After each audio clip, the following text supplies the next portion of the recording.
அண்ணே நல்லா குழப்பி விட்டீங்கண்ணே. ஒருத்தர் வாழ்நாளில் ஒரு தடவை ஜெயிக்கணும்னு சொல்கிறீங்கண்ணே. சட்டம்லாம் எப்படி நான் ஏற்றுறது, எப்படி நடைமுறை பண்ணுறதுண்ணே?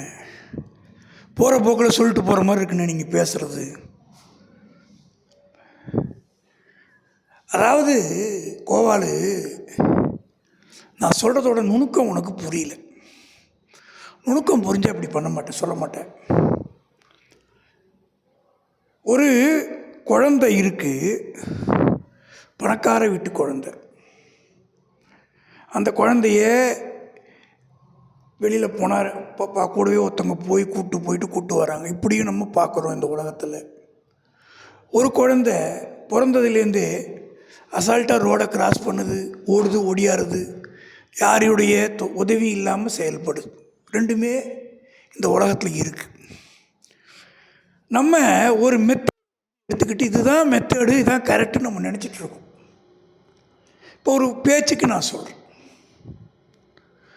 நீ சொல்கிற சட்டம் ஏற்றுறாங்கன்னு சொல்கிறேன், சரி.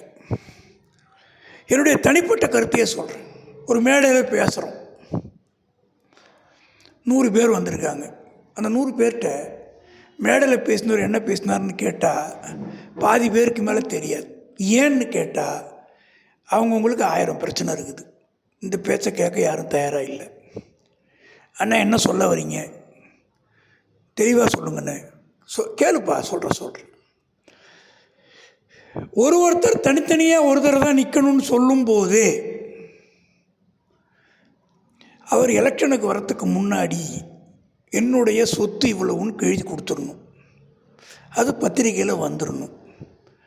அவர் அந்த பதவி விட்டு வெளில போகும்போது அதுக்கு மேலே ₹1 இருந்தாலும் அரசாங்கம் எடுத்துக்கணும். இது ஒரு திட்டம். ரெண்டாவது, அதிகாரம் பகிர்தல் அப்படின்னு சொல்கிறேன். அந்த காலத்தில் ராஜாக்கள் காலத்தில் கூட அதெல்லாம் முயற்சி பண்ணியிருக்காங்க. அதிகாரம் பகிர்தல்னா மொத்த பணத்தையுமே மொத்தமாக எல்லா இடத்துக்கும் பிரித்து ஒருத்தருக்கு அந்தந்த ஏரியா டெவலப்மெண்ட் பண்ணுறதுக்குன்னு கொடுத்துட்றது. ஒரு கவுன்சிலருக்கு இவ்வளோ ரூபா அப்படின்னு கொடுத்துட்றது. அந்த செலவுகள் மொத்தத்தையும் அவர் மக்கள் முன்னாடி நிரூபிக்கணும்.